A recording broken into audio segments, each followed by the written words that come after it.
अंज news media में आपका स्वागत है। स्पेशल रिपोर्ट लेकर मैं हाजिर हूं आपके साथ। खबरों के साथ मैं हाजिर हूं अशोक कुमार अंज। आइए चलते हैं खबरों की ओर। देखिए खबरें। अंज न्यूज मीडिया के हथौड़ा मार ग्लोबल लाइव शो में आपका स्वागत है। तो अगली कड़ी में हम लोग बढ़ते हैं आचार्य जी के पास और आचार्य जी से ये लेते हैं संदेश कि यदि आध्यात्मिक दृष्टि से देखा जाए तो अभी क्या माहौल बिहार में बन रहा है। आप यहाँ आए हैं तो क्या देख रहे हैं। जैसे कई कुरीतियां यहाँ आ जाते हैं। कुछ लोग कहते हैं कि जब मानव किसी दूसरे जाति का होता है तो मंदिर जाता है तो छुआ जाता है, या जैसे छोटे लोग हैं वो क्या भगवान को नहीं मिलेंगे क्या, ऐसी बात है कुछ। देखिए, जहाँ तक प्रश्न आपने किया कि मंदिर या जो भी पूजा स्थल है, तो वो मुख्य रूप से ये समझना होगा कि वो उसका निर्माण किस आधार पे हुआ। सामान्य मानव जो है वो कहीं ना कहीं परमात्मा को, इस पूरे सृष्टि को बनाने वाले को, जो एक रचयिता है, उसको वो पूजा करना चाहता है, उसकी प्रार्थना करना चाहता है, उसकी उपासना करना चाहता है। उसके लिए वो मंदिर बनाता है, गुरुद्वारे बनाता है या कोई पूजा स्थल बनाता है, तो उसमें वो पूजा करता है। अब बात रहती है शुद्धि की। देखिए, 3 प्रकार की शुद्धियाँ हैं, इसको समझिए। एक शारीरिक शुद्धि है, मानसिक शुद्धि है, आत्मिक शुद्धि है। अगर आध्यात्मिक दृष्टि से देखें तो आत्मिक शुद्धि, मानसिक शुद्धि और शारीरिक शुद्धि। अब शारीरिक शुद्धि है क्या? शारीरिक शुद्धि ये है कि हम कपड़े साफ सुथरा पहने, नहाए धोएं, कोशिश करें कि आप अगर मांसाहार करते हैं तो मांसाहार करके मंदिरों में ना जाएं, आप नहा धोआ करके उस मंदिर में जाएं, क्योंकि गारिमा होती है एक पूजा स्थल की, मंदिरों की, क्योंकि वहाँ ऊर्जा जो होती है वो सात्विक ऊर्जा होती है, और सात्विक ऊर्जा के द्वारा वो मंदिर होता है। जिस भी भगवान को आप वहाँ, देव को पूजा करते हैं, तो उनके द्वारा क्या है कि वो एक ऐसी स्थिति बनाई जाती है, वहाँ एक ऐसा वातावरण क्रिएट होता है जहाँ सात्विकता होती है। तो कम से कम शारीरिक शुद्धि के साथ मंदिरों में जाने चाहिए, पूजा स्थलों में जाना चाहिए। और अगर कोई व्यक्ति मान लीजिए आपके जाने के बाद मंदिर धोता है, तो वो मंदिर की स्थिति है। मंदिर को चूँकि दिनचर्या है उसकी, धोना पोछना साफ करना, वो तो अलग बातें हैं। लेकिन अगर कोई विद्वेष होकर के, जातिवाद करके कोई मंदिरों को धोता है, कोई आपके जाने से धोता है, किसी विशेष का मैं नाम नहीं ले रहा हूँ, तो वो तो विद्वेष हो गया, वो गलत हो गया, वो सही नहीं है। उस स्थिति में तो मानना पड़ेगा कि वो, उनको द्वेष है, कहीं ना कहीं ईर्ष्या है, इसके वजह से वो चीज़ें कर रहे हैं। ये स्थिति सही नहीं है। लेकिन चलिए, मंदिर का अपना एक दायरा होता है, अपना एक तरीका है, उनको साफ़ सफाई करने का हक है। मंदिर में जो भी उनको व्यवस्थित करने वाले लोग हैं, उनको उनका अधिकार है मंदिर को धोने का, पोछने का, साफ़ सुथरा करने का। उसमें कोई ऐतराज़ किसी को नहीं होना चाहिए। यदि हमें भी इस बात को ध्यान में नहीं रखना चाहिए कि हम गए तो भी जाके मंदिर धोया। इस बात को कभी भी ऐसे अपने पर नहीं लेना चाहिए। एक नेताजी थे, वो नेताजी बड़ा यानी कहिए कि रोमांचक तथ्य ले आए। रोमांचक तथ्य ये था, पीएम मोदी पे है कि पीएम मोदी की माँ डेट कर गई, तो पीएम मोदी साहब हिंदू का बल जपते हैं, माला जपते हैं, हिंदुत्व का माला जपते हैं, वो क्यों नहीं बाल मुंडन करवाए, एक नेताजी का कहना था। तो इस पे क्या राय होगी? अब देखिए, उनकी व्यक्तिगत क्या विचार है वो तो वो समझे जाने। जहाँ तक व्यक्तिगत नहीं, जहाँ तक हिंदुत्व की सवाल आती है, किसी भी तरह व्यक्तिगत में किसी की टिप्पणी तो नहीं टिप्पणी की बात में, लेकिन हाँ, हिंदुत्व की, जहाँ हिंदुत्व की बात है तो बहुत सारी परंपराएं हैं, बहुत सारी चीज़ें हैं हमारे देश में, और मान्यताएं हैं अलग अलग तरीके से। अब मोदी जी की पारिवारिक स्थिति क्या है, उनके परिवार में क्या स्थिति रही होगी, वो तो वही जानते हैं।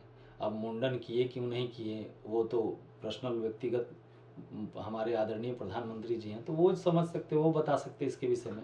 अब मुझसे पूछेंगे तो मैं इसके विषय में नहीं, उस पर मैं नहीं जा रहा हूँ। मैं ये जानना चाह रहा हूँ कि हिंदुत्व यदि वो नारा लेते हैं, बहुत जपते हैं हिंदुत्व को, तो हिंदुत्व की ये बात आती है, अगल बगल की बात आ जाती है।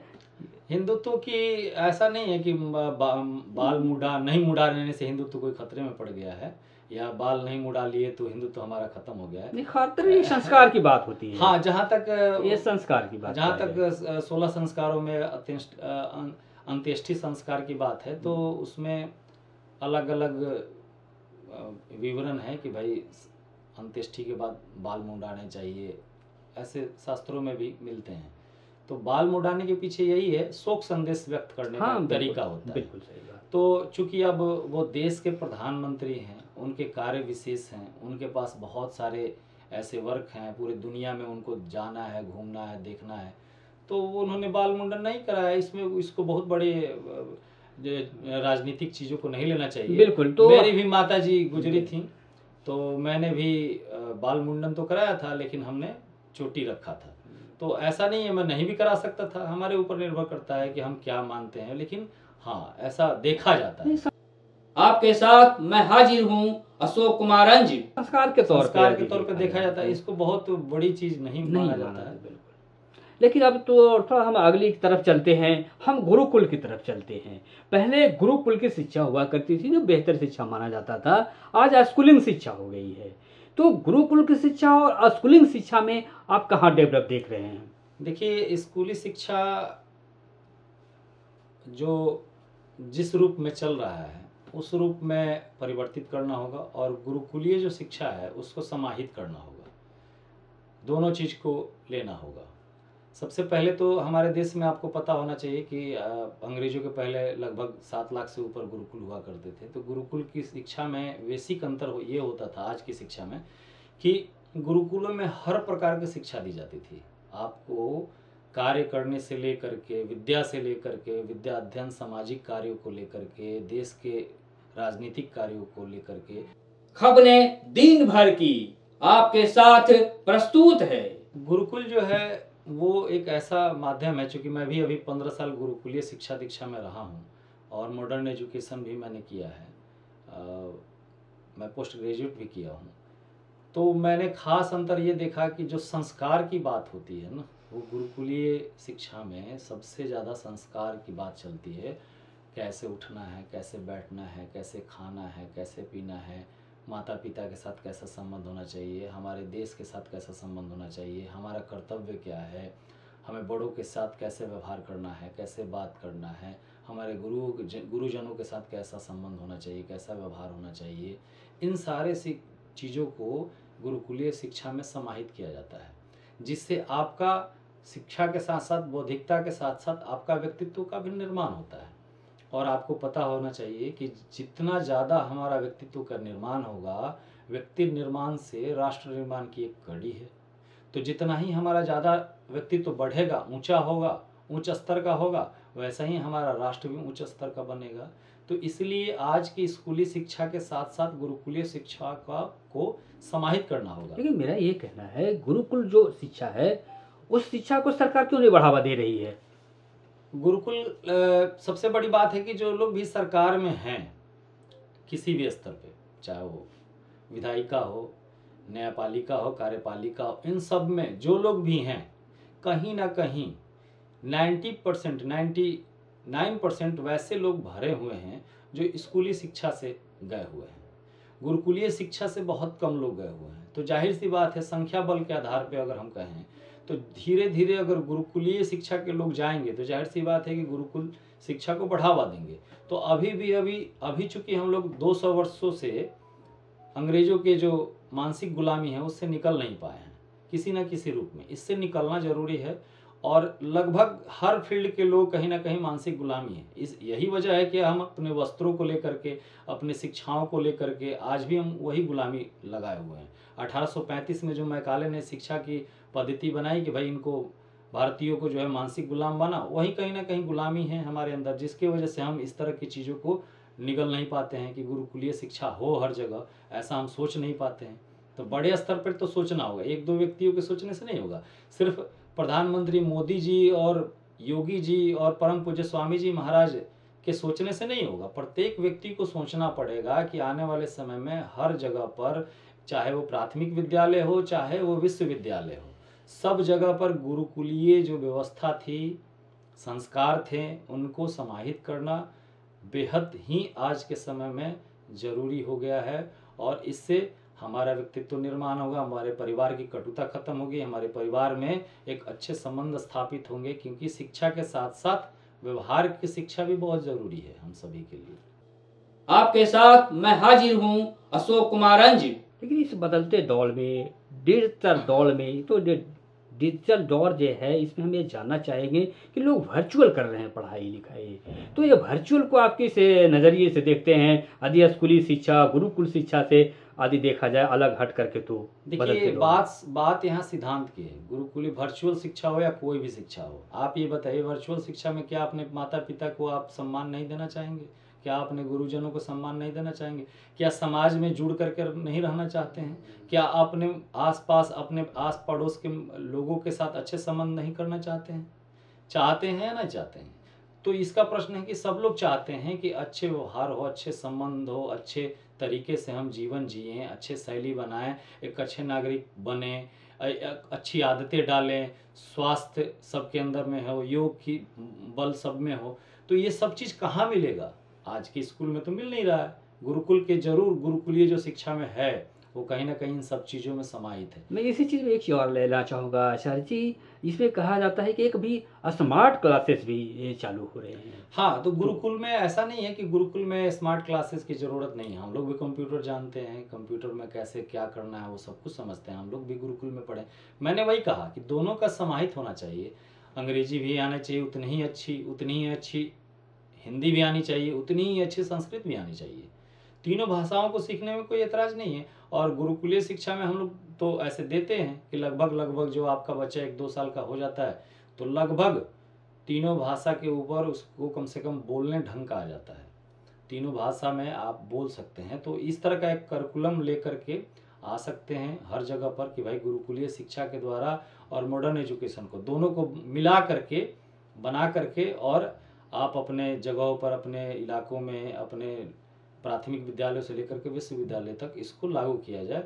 और धीरे धीरे आप देखेंगे कि फिर बदलती हुई भारत की तस्वीर देखेंगे और प्रत्येक राष्ट्र का व्यक्ति जो है अपना सर उठा के चलेगा और गौरव महसूस करेगा कि हम अपनी पुरानी विरासत के साथ साथ नए विरासत के साथ दोनों मिला करके, कदम से कदम मिला करके हम आगे बढ़ रहे हैं। तो इन चीज़ों को करने की ज़रूरत है। आपकी कदम गुरुकुल की ओर है और बिहार में भी आप गुरुकुल को फैलाना चाहते हैं, उसे विकसित करते हैं, डेवलप करना चाहते हैं, तो बिहार में क्या सोचे, किस तरह से बिहार में गुरुकुल डेवलप होगा? देखिए, सबसे पहले तो बिहार में जो लोग भी थोड़े से सक्षम लोग हैं, मैं उनसे निवेदन करूंगा कि वैसे लोगों को आगे आना होगा। Welcome back. चलते हैं खबरों की ओर, देखिए खबरें करेंगे और उनको, जो लोग भी यहाँ शिक्षा देंगे उनको आप अच्छे प्रकार से भोजन, वस्त्र आदि, आवास दीजिए। और गुरुकुल भी 2 प्रकार के चलाइए। जो सक्षम हैं वो पैसे दें, जो सक्षम हैं वो फी दें, और जो सक्षम नहीं है जो बच्चे, उनको फ्री ऑफ कॉस्ट यानी निःशुल्क उनकी पढ़ाई हो। इस तरह का मैं इस विचारधारा का व्यक्ति हूँ कि इस तरह की चीज़ें होनी चाहिए। जो सक्षम है वो दें, बिल्कुल दें, क्योंकि वो सक्षम है आर्थिक रूप से, और जो आर्थिक रूप से सक्षम नहीं है वो उनके लिए व्यवस्था हो। तो इस तरह का एक मॉड्यूल तैयार हो गुरुकुल के लिए। और जो लोग भी राजनीतिक दृष्टिकोण से समृद्ध हैं बिहार के, जो आर्थिक रूप से समृद्ध हैं, जो सामाजिक रूप से समृद्ध हैं, वैसे लोगों को इसके प्रति आगे आना चाहिए कि स्कूल तो अपने जगह पर, कॉन्वेंट अपने जगह पे चल रहे हैं, सरकारी भी स्कूल अपने स्तर पे चल रहा है, लेकिन गुरुकुलों की संख्या बढ़नी चाहिए। तो अभी आचार्य जी से बात कर रहे थे, आचार्य अखिलेश आनंद जी से बात कर रहे हैं और चर्चा चल रही है। तो इस दौरान अभी आचार्य जी से मैं ये जानना चाहूँगा, आप बिहार में विजिट कर रहे हैं, तो कई माध्यमों से आप विजिट कर रहे हैं, तो शिक्षा के दृष्टिकोण से भी आप विजिट किए, तो कैसे शिक्षा व्यवस्था यहाँ लग रही है बिहार में जब आप विजिट कर रहे हैं, तो गुरुकुल से तुलना करते हुए? देखिए, यहाँ की शिक्षा बहुत ही अभी बहुत शिशु अवस्था में है। अभी इसको और अच्छे से किया जा सकता है। बिहार में और भी राज्यों की अपेक्षा आप देखेंगे तो शिक्षा का ज़रूर स्तर बढ़ा है, लेकिन अभी अगर 100% में कहें तो बहुत कम प्रतिशत है जो बिहार की शिक्षा है। तो उसको बढ़ाया जा सकता है। और मैं तो उसी माध्यम से लोगों को आह्वान करता हूँ कि आप हमें एक जगह दीजिए, बड़े से जगह दीजिए, इंफ्रास्ट्रक्चर दीजिए, और हम इसको करेंगे इसी संकल्प के साथ कि भाई देश भर में अपने स्तर से, अपने राज्यों में अपने अपने तरीके से शिक्षा चल रही है, लेकिन बिहार को चूँकि शिक्षित और बनाना ज़रूरी है। और ख़ासकर वैसे वर्गों को जो बिल्कुल सक्षम नहीं हैं अर्थ के देने के रूप में, तो उनको इस समाज की मुख्य धारा से ले आए हम, जो सक्षम नहीं है उन लोगों को, और गुरुकुल यहाँ संचालित हो, कम से कम, बहुत ज़्यादा तो नहीं लेकिन बिहार में कम से कम मैं ऐसे सोचता हूँ कि प्रत्येक जिला में एक गुरुकुल, एक बेस्ट बढ़िया गुरुकुल, एक आदर्श गुरुकुल तो स्थापित होना ही चाहिए। और उस गुरुकुल में दोनों प्रकार की शिक्षा हो, जो सक्षम हो वो पैसे भी दें और जो सक्षम नहीं हो वो बिना पैसे के भी उसमें पढ़ें, यानी वो निःशुल्क शिक्षा भी ग्रहण करें। तो इस तरह का एक मॉड्यूल तैयार हो और उसमें मेरी क्या कंट्रीब्यूशन हो सकती है, तो मैं तो हमेशा शिक्षा के लिए आगे हूँ और जहाँ भी मेरी सेवाएं होंगी मैं बिल्कुल दूंगा।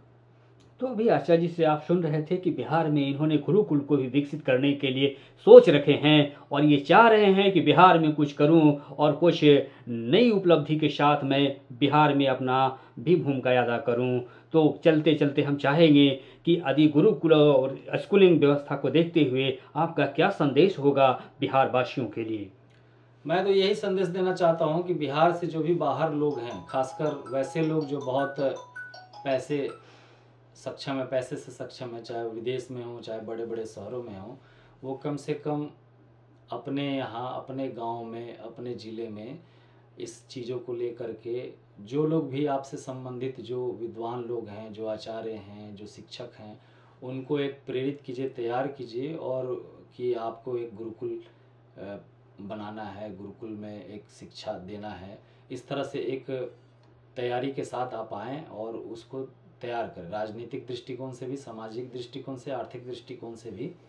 तो ये एक बहुत बड़ी मुहिम हो सकती है आने वाले समय में, और यही संदेश देना चाहते हैं कि आप जल्दी से जल्दी इस चीज़ को कार्य कीजिए कि आने वाले 10-20 साल बाद आप अपने बच्चों में, अपने आने वाली पीढ़ियों में हर प्रकार की शिक्षा को देखें। आप बौद्धिक विकास भी देखें उनमें, आप आर्थिक विकास को भी देखें, आप उनमें व्यवहारिक ज्ञान भी देखें, आप उनमें संस्कारित ज्ञान भी देखें, आप संस्कार भी उनमें पूरी तरह पाएँ। तो ये एक संभव गुरुकुल के एजुकेशन से संभव है। बाकी बहुत सारे कार्य हैं करने के लिए, और गुरुकुल शिक्षा शुरुआत है उसका, क्योंकि नींव तो शिक्षा ही है। किसी भी कार्य को बड़े से बड़े करने के लिए सबसे बड़ी जो नींव होती है वो शिक्षा होती है, शिक्षा के माध्यम से। आपके साथ मैं हाजिर हूं अशोक कुमार अंज। तो अभी आप सुन रहे थे आचार्य अखिलेश आनंद जी को, जो कि बिहार में गुरुकुल के माध्यम से शिक्षा की कड़ी को और मजबूत करना चाहते हैं। वो चाहते हैं कि बिहार की शिक्षा और भी विकसित हो, चहुमुखी विकास शिक्षा में आए। तो इसके लिए उन्होंने गुरुकुल को भी स्थापित करने की बात कहे हैं और उम्मीद करते हैं कि वो अपने सोच पर खड़े उतरेंगे, अपनी उम्मीद पे खड़े उतरेंगे और बिहार में वे गुरुकुल को और भी अच्छे तरीके से संचालित करने का जो सोच रखे हैं वो करेंगे। इसी उम्मीद और विश्वास के साथ इस चर्चा को आज ही समापन करते हैं। आचार्य जी और स्टूडियो में आए, आपके लिए बहुत बहुत धन्यवाद। आज अंज न्यूज मीडिया के आपने स्टूडियो में पधारे, इसके लिए आचार्य जी को बहुत बहुत धन्यवाद। अंज न्यूज मीडिया टीवी प्रस्तुति। Thank you, all the best wishes.